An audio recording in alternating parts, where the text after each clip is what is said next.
Hey everyone, welcome to Poly Live. Well, not live actually. I first stumble, first mess up. The audio is working though. That's a challenge for me. So welcome to Poly Weekly News. It is Monday. It is 3 p.m. UK, 4 p.m. CT, 10 a.m. Eastern, or whatever time you're watching this. It's a record. You can choose to watch it in your bed at night. Why not? This is Poly Weekly News. Please hit the subscribe, ring the bell. We are continuing our theme of Microsoft Teams around some of the conversations we've had. Big show for Microsoft for partners. Microsoft Inspire just happened about a week ago, and I wanted to get on my go-to Microsoft expert, Mr. Tom Arbuthnot from Modality Systems. So we've got Tom going to be coming on to talk through the highlight from Inspire, and then we'll just have a bit of a natter about what's going on in Teams and devices. We already had 20 minutes of chatting, setting up this recording of what's going on, so we'll just continue that on, really. Informal chat. So grab a coffee, grab a biscuit, and join us on this week's Poly Weekly News. So welcome. As I say, this is Poly Weekly News. We do this every week. We'd love you to put it in your calendar. Join us on a regular basis on a Monday here live on YouTube, or as I pre-recorded or post-recorded, available on the channel. So hit the subscribe, ring the bell, all that good YouTube stuff. As I say, my guest this afternoon is Tom Arbuthnot from Modality Systems. Let's bring him on. Tom, good afternoon, good morning, whatever time people are watching this. This is the thing with pre-record. It's like no idea of time. Just good. Whatever time it is, yes, hope good, you're good, everybody. So for those who have been sleeping in a darkened room, don't frequent Twitter, LinkedIn, and don't read your blog. Why don't you read Tom's blog? Can you just tell that one person about yourself and Modality and what you do? Yeah, sure. So Tom Arbuthnot, my title's Principal Solutions Architect at Modality. What I actually do is spend 90% of my time around Microsoft Teams. So we work with companies all over the world deploying and managing M365, and I'm focused on the team space. So yeah, far too much time around Microsoft and Teams. You are my go-to. So whenever anything Microsoft happens, it's like, I ping you onto. Can you do us a roundup? Can you give us the edited highlights of what happened at Ignite, Inspire, or whatever Microsoft show that is? And we've just had Inspire again.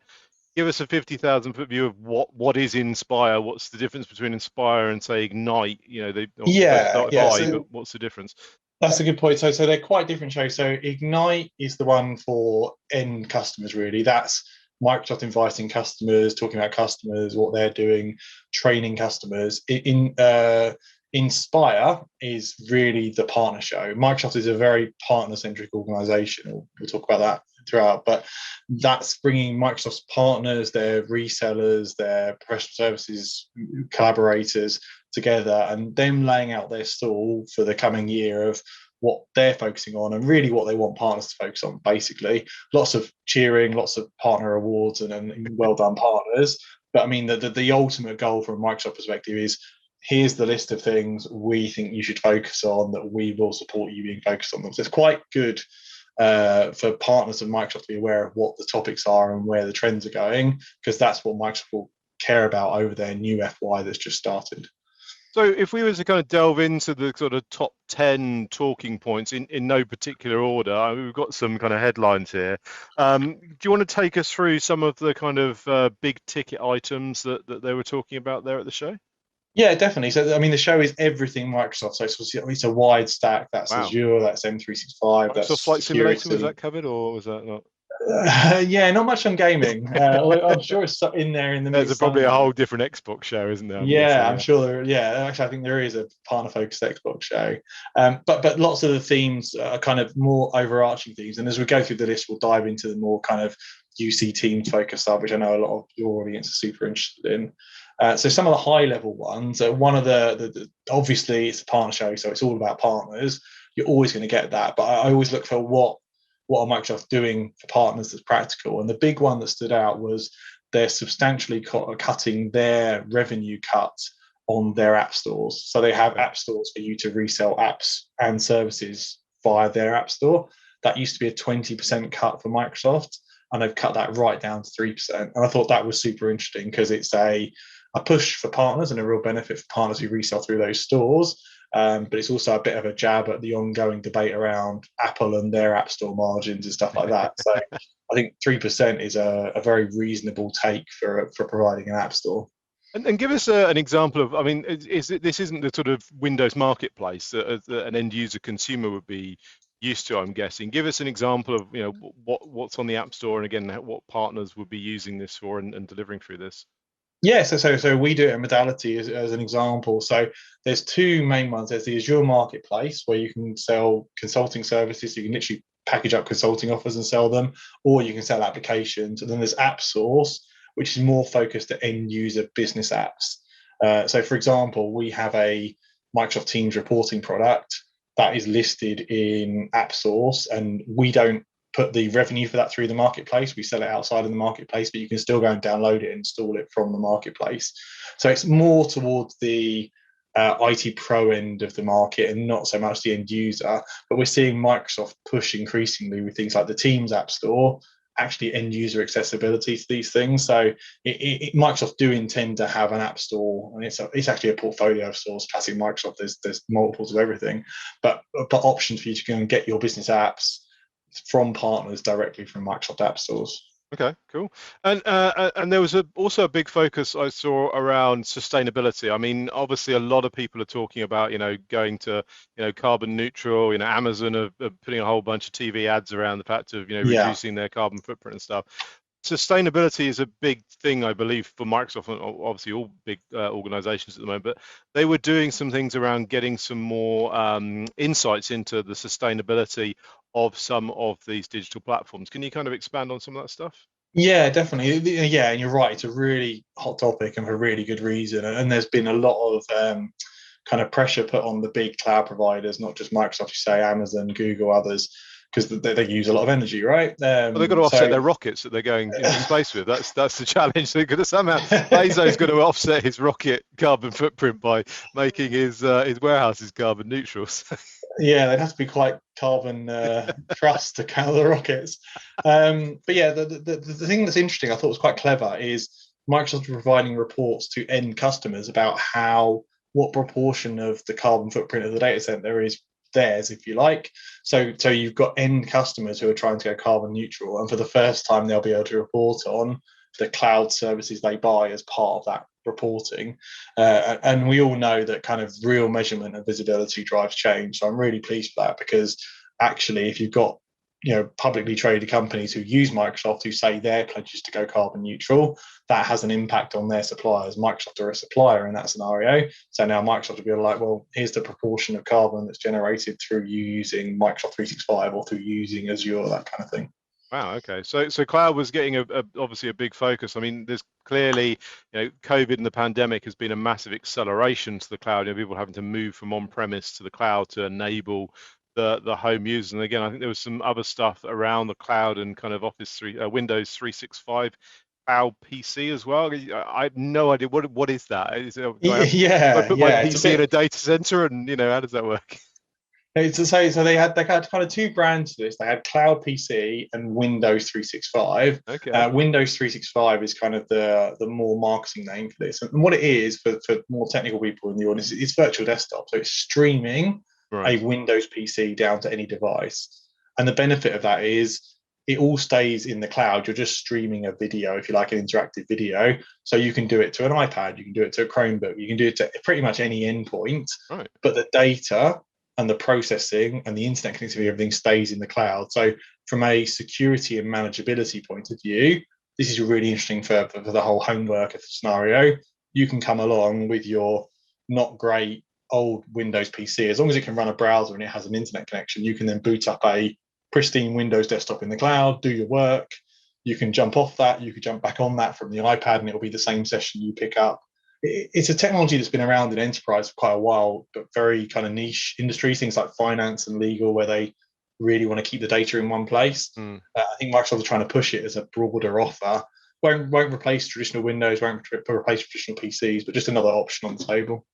Interesting. I can see that there's definitely going to be a benefit in that. Again, your IT departments are now not down the end of the corridor. They're hundreds of thousands of miles away now, because we're all working remotely. We can't just wander down the corridor if we need to get our PC patched or updated, or some, problem with Windows, whereas if the Windows is in the cloud, we can access it and IT can access it and updates drivers and all that kind of stuff that we Definitely, and that's exactly it. They plagueis. don't have to, and the endpoint can almost be, really, really basic and disposable. It can be bring your own device. We have to worry about security, but we don't have to patch it because the files can't jump from the physical PC to the virtual one. Right. I guess a counter argument to that, and a conversation that for this audience is super important, is it's very hard to do UC on a virtual PC. So when you get into video and audio, it's hard, if not impossible, in some scenarios. So interesting conversation there. If you're going down the virtual PC route,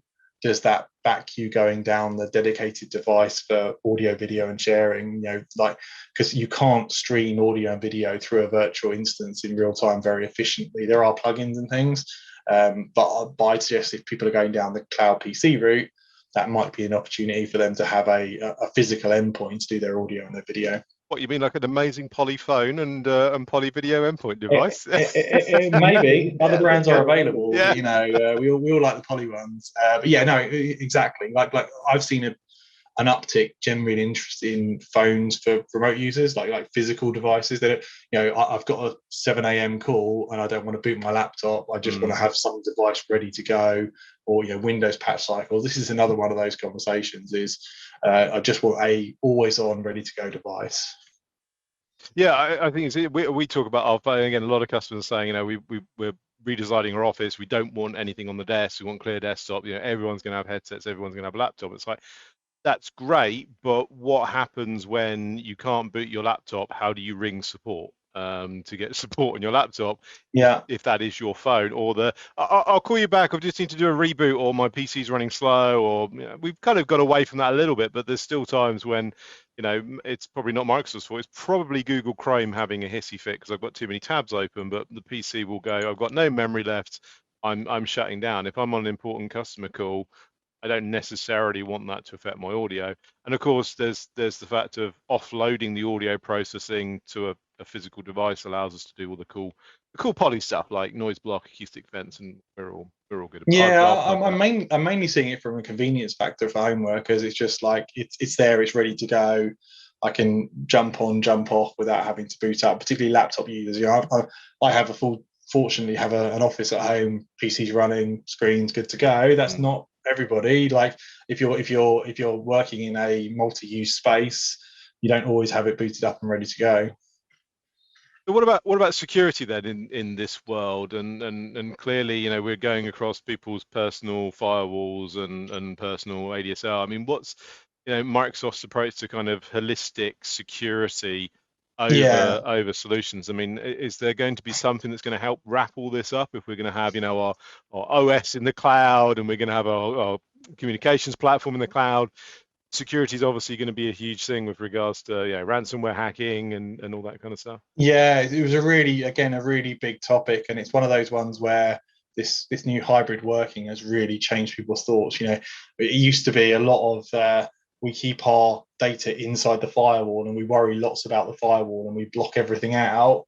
When you go to hybrid working and cloud working, it's like, well, the users at home, so they're not behind the firewall, and the data's in Microsoft in SharePoint, so that's not behind the firewall. So what are your firewalls in your office doing anymore? And obviously you can get software firewalls on laptops, you can do certain things, but generally the philosophy of security is changing more towards how is it integrated into the cloud services you use. And that's where Microsoft are really stealing a march, because they have Azure and because they have Office 365 and Microsoft 365, and obviously they have security tooling, they can tie their security story in really tightly.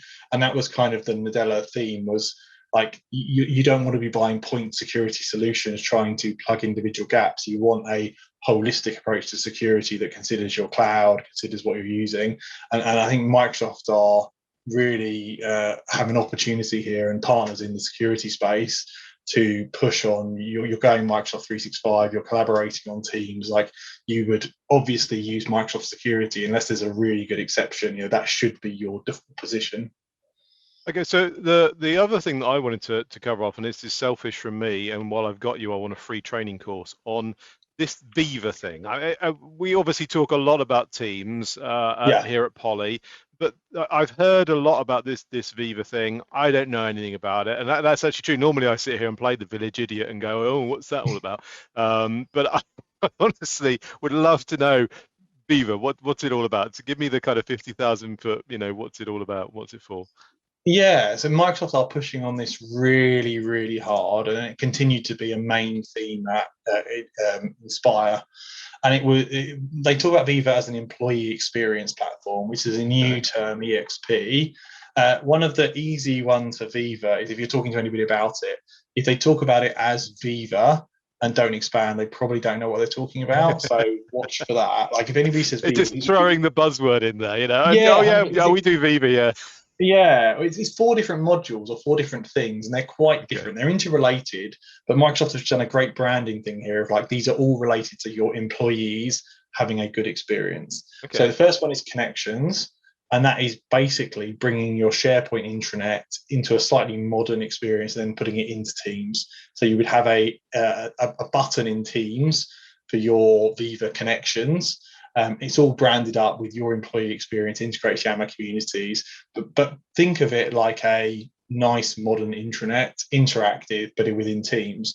And it's Microsoft leveraging the fact that everybody has Teams on their desktop now, they're in it all day. So why not bring that modern intranet type experience into Teams?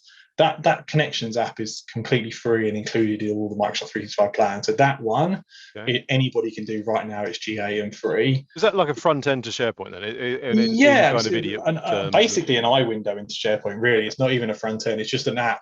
And this is where the marketing is so genius: is we've had these abilities forever. They're just bringing them front and center into Teams. But most intranets are terrible. Working with lots of customers, I've rarely, if ever, seen a great intranet experience. But suddenly, because we're all working in teams, you've got this opportunity to kind of rehydrate that thinking and have a more community-led experience in Teams, basically. So that's connections, Viva Connections. That's connections, correct? Yeah.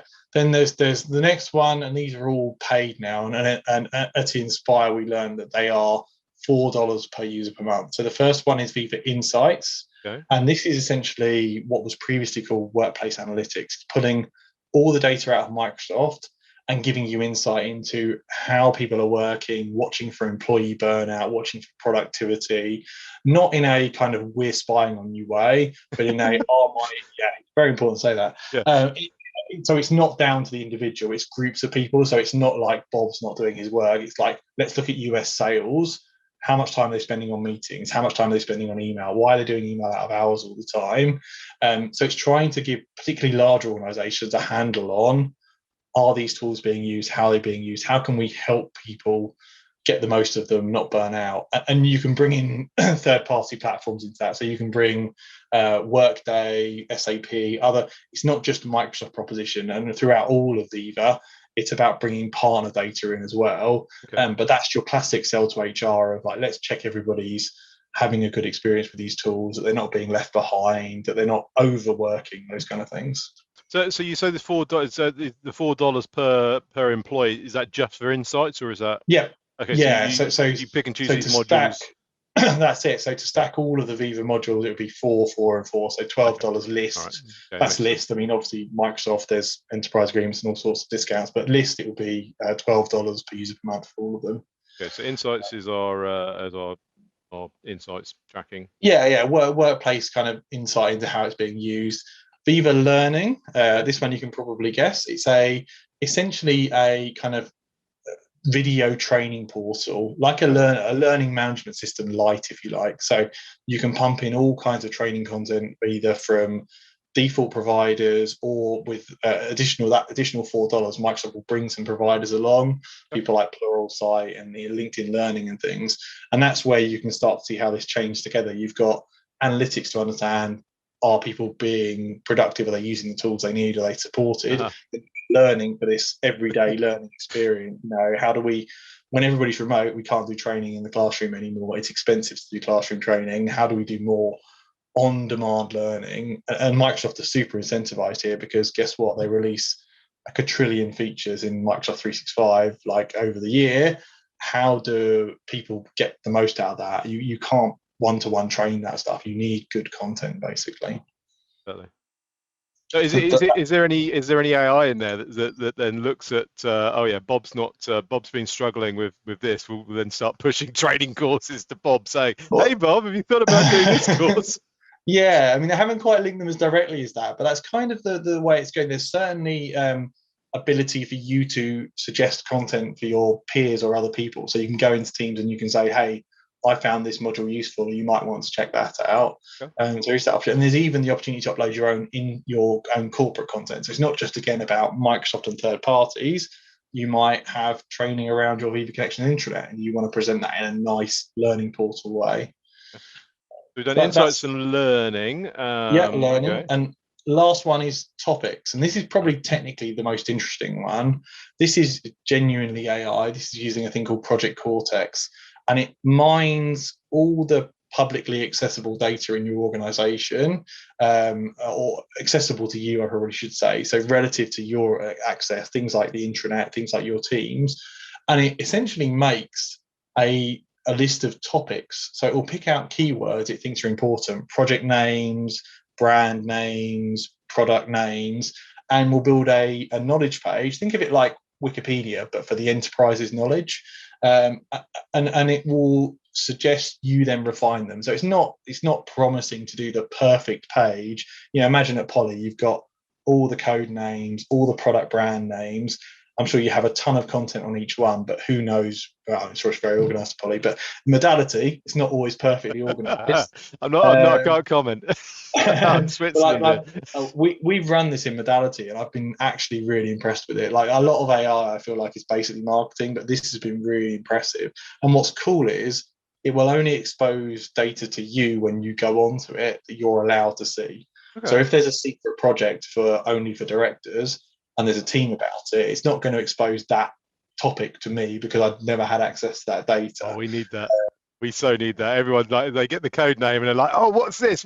And it's a new product or whatever. And it's like, you're not supposed to know about that. So yeah. Yeah, but what's cool is it suggests who the topic experts are because it knows who's talking about it most, so you can find the actual people, and it encourages you to refine those pages as the expert. So, I mean, in theory, you could do the same thing with a bunch of people chasing SMEs, but they wouldn't even know where to go or how to do it. So it kicks you off into a process of saying, well, the page is already created. It's probably 70% of the way there. You just need to refine what's being said here about it, that kind of thing. So of all of them, I think topics for me is the one that has the most potential to actually really improve employee productivity. Certainly from my experience in bigger orgs, harnessing what stories are around products and versions and projects and stuff has been really tough. Cool. I now feel I can talk more about Viva than just, as you say, just saying, yeah, Viva. Yeah. That's always my litmus test. When people say we're doing Viva, I'm like, well, which one? Viva, which modules? And if they don't know, you're like, okay, okay, cool. You just Googled it. Microsoft are pushing heavy on this because it's a new opportunity for them to essentially drive a whole new market and revenue stream. And from a partner point of view, there's some opportunity to resell those licenses in some cases if you're a CSP, but there's also opportunities for you to help consult setting that stuff up. If you're a content provider, to do Learn. If you're a kind of proper consultancy, to do stuff around insights. But it's a new generation of partner. It's very, here are the tools from the SaaS provider, fit yourself around them to add value. It's not just resell. There's no real value in reselling Microsoft. It's about adding value around their proposition now. So lots of cool stuff around kind of Teams and Microsoft and Office 365 there. But obviously, I'll try and bring it back to a little bit about audio and video. You mentioned phones a bit there. What you did a great blog around the SIP gateway and obviously the phones. Anything happening on the phone side? Anything happening on the SIP gateway side? And then there's a follow-up. We'll then say anything happening on the video side. Did you do phones first and voice first? Yeah, phone. So phone. There was a session on Teams phone as a product as opposed to just physical phones. Okay. And that was a really hot topic. Microsoft definitely see with this heavy adoption of Teams, there's still a lot of work or a lot of opportunity to flip people over to Teams phone. And we're seeing that in modality. We're crazy busy with customers who flipped to Teams meetings during the pandemic, who are now getting rid of their old or existing PBX, Avaya, Cisco, Mitel, like they've realised that they're using Teams meetings. It's been fine. It's been solid. Everything's a meeting anyway these days. So like, why not sweep away that PBX cost, give ourselves a first-party phone experience? So Microsoft definitely said that there's still plenty of opportunity in the phone space. In terms of physical devices, there was nothing new really launched around that. The SIP gateway remains a hot topic. It got pushed out, I think, to this quarter for launch officially. I know things are happening, so it definitely hasn't gone away. And that's an interesting one, and coupled with the Teams phone thing, because we do have customers that have lots of Cisco handsets knocking around, or lots of customers with VVXs from the Skype days who still want to leverage those VVXs with Teams. So obviously you've got the existing cloud gateway, but this SIP gateway will give you another option to standard space register those VVXs to a Teams SIP gateway and use them. Beautiful. I'm guessing it's going to be pretty basic, like sort of just dial tone and a few extra sort of. Yeah, definitely. You wouldn't go out and buy new SIP phones for Teams. That's not the intent at all. It's to leverage your existing investment until it's burned down, and then you would buy newer modern handsets. It's just if you've got that existing investment. And I think again, this is on you did some stuff on this, and I think it was at Ignite last year. I think you did a blog on this. I think around the and it's been a really sustained, really popular blog. Lots of people want to take standard-based SIP endpoints and just leverage them a little bit longer. So I think we'll see that probably this quarter. I can't speak for Microsoft, obviously, your usual disclaimer, but I know it's coming, and it's an interesting topic.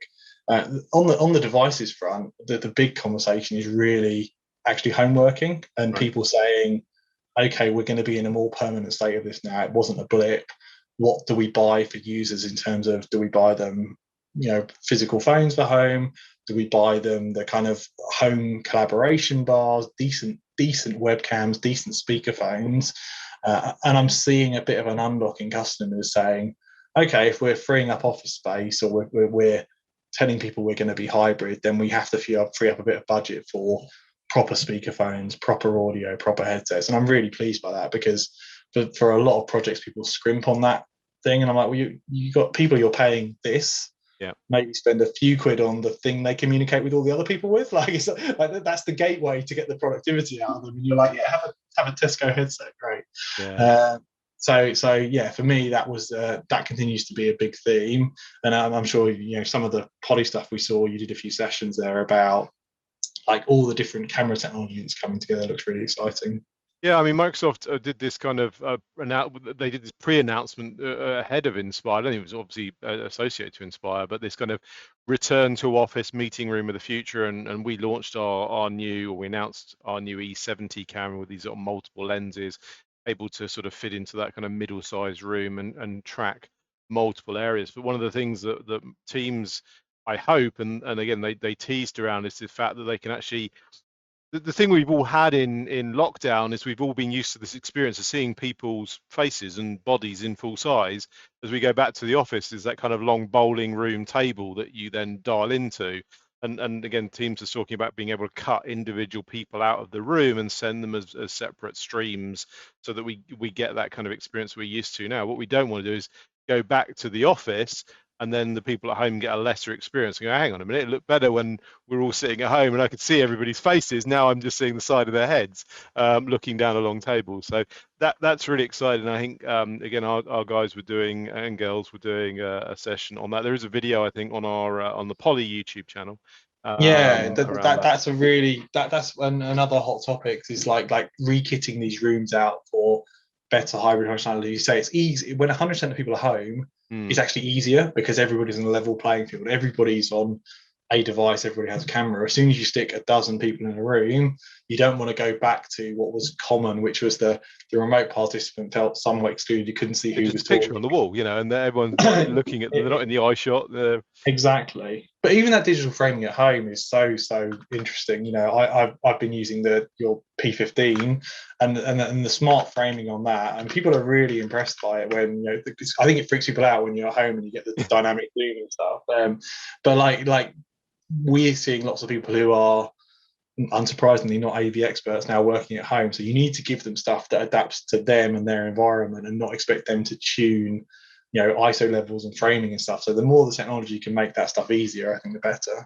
I think the other thing is, obviously we're using these to do meetings and calls, but moreover, a lot of us now are creating content. I mean, you and I are sitting here doing a YouTube recording. It could be a training session, it could be a webinar, it could be a podcast or whatever else. So again, we're using video and audio not just as a real-time communication technology, but we're using it as we're all becoming more creators as that influencers and doing that. We're creating video for LinkedIn or social media. We're creating video, as you say, to put on to Viva platforms as a learning Yeah, platform. there's a massive use case for that internally, particularly in big orgs as well, is getting the subject matter experts to present on their expertise, even if it's just internally. So there's definitely a big spin up of people like you and I doing it for external, but there's a huge use case for not needing an external marketing company and super high production value just to push out training content on the latest project or the latest product. And we all know the stats are all there around the level of engagement around proper, well presented video versus just another meeting with a PowerPoint deck or, God forbid, audio only presentation stuff. It's just not engaging. So we're in 2021 now. If we're going to do this full time, we've got to do it properly, really.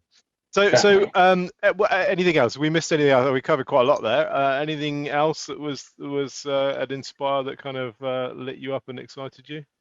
No, I think those are the big That's topics. the big They did talk about a deeper integration between Microsoft Dynamics and Teams, Okay. And that was quite interesting. Like Microsoft Dynamics is Microsoft's CRM kind of product, workflow product. So it's nice to see Microsoft and Microsoft working together. And I think that's a precursor to obviously Slack being bought by Salesforce. I expect at some point when that deal all finishes, there'll be a big push on the value of bringing Salesforce and Slack together. So I think Microsoft are just getting a jump on that conversation. Right. But if you use Dynamics and you use Teams, check that out because there's going to be some really nice integration around logging meeting notes directly into Dynamics and seeing who you've talked to as far as customers go, that kind of stuff. Nice. Okay, cool. Very cool. And so what this was obviously a virtual show. Do we think this is going to be the last of the virtual shows? Do we think we're going to go back to actually meeting people in person for, I guess, is Ignite the next one? Is that the next one on the calendar for Microsoft? Yeah, they got their internal ready show. Ignite will be the next on the calendar. I don't know if they've said anything official. They definitely said through 2021 it's all virtual. Okay. So I think we'll be talking about. You think about the ramp, and you know as well, the ramp to put these shows on in person. They have to make the decisions quite early. I am pleased that Converse is in the UK is going to be physical. That's all go, and UC Expo as well in London is going to be all physical as well. So I'm doing some prep with those guys. So definitely this year there will be some in person. I know there's already been some in person audio video shows as well, actually. But the big tier one Microsoft, Google, Amazon type events, it'll be interesting to see Apple. Those kind of events. I think they're going to be quite cautious. Yeah, no one wants to be the big organisation that completely infects the yeah, it's not great press. It's not good PR, is it? You can feel I can certainly feel the clamoring on the ground now. For particularly, I mean, we've got to respect that not every country's in the same position, no. So it's a very country by country conversation. But certainly in the UK, we've got all restrictions off at the moment. The vaccine rollout's doing well, so I think some in person here hopefully will go well. We'll see. I'm still wearing my face mask when I go shopping. I feel a bit... I think most people will. I don't know. It's quite a sensible precaution to do. But then again, when I do take it off, I'm going to have every single common cold and flu and stuff because my body's just going to be like, "What are you doing to me? You're going out of the house." To this. Yeah. What's going on? Very, very cool. Again, we could talk for hours on, and it's great to have you back regularly again as our Microsoft go-to. And I say, I'm sure we'll have you back coming up to Ignite. For those who want to hook up with you, where's your blog? Because I say that's probably the best place to find you. Where do you hang out? Where do you lurk? Where can hook up with you in modality? Blog is tomtalks.blog, and I try and stay on top of all the Microsoft Teams stuff there. So that's a steady flow of Teams news. Hangout-wise, LinkedIn and Twitter are the go-tos. LinkedIn, I keep saying this, I'm super impressed with the level of engagement around LinkedIn, and particularly in our community, the kind of Microsoft and UC space. So that's worth checking out. But yeah, I shouldn't be too hard to find. Tomtalks.blog is a good jump-off point. Yeah, totally. And for modality? Modalitysystems.com. So if you're looking at Teams or M365, that is a good place to go. Or if you want to talk about that stuff, feel free to ping me and I can relay you into the right team. But yeah, I was saying before the call, we're just mad busy at the moment with kind of M365. Let's make more of what we've invested in, and Teams Phone is the other thing. Just everybody, we've gone Teams meetings. We're now going to push to go Teams Phone, and very fast rollouts because people have already got Teams. They're already using it for meetings. So actually, it's just flipping numbers across and retraining people. It's not the big, these used to be kind of, it's quite surprising. The big orgs, these used to be obviously multi-year, very careful, like one person at a time, polish their phone, talk to them. It's been much more aggressive in this kind of post, or hopefully semi-post pandemic, of like, let's just push and get this done. So quite impressive. Very cool. Tom, thank you ever so much for joining us this afternoon, this morning, whatever everyone is watching this. Always a pleasure. Like I said, it's great. I'm usually in the chat on this show when I'm not about as well, so it's always a good watch. Awesome. Thank you ever so much. Thank you all for watching and joining us for this pre-record of Poly Weekly News. Depending on which way up these go, next week, I believe we're going to be talking about management with the differences between Poly Lens, the Microsoft Teams Admin Center, and Intune, and why do you need one, some, or all, or none of the management tools with Brandon and Alan. So check that out next Monday. And then we will be back to normal service. I'll be back slightly more tanned, hopefully, or more windswept and rained on, depending on the British weather. Have a great rest of the week, whatever you're doing. Hit subscribe, ring the bell, do all the usual good stuff, and I'll see you on next week's Poly Weekly News.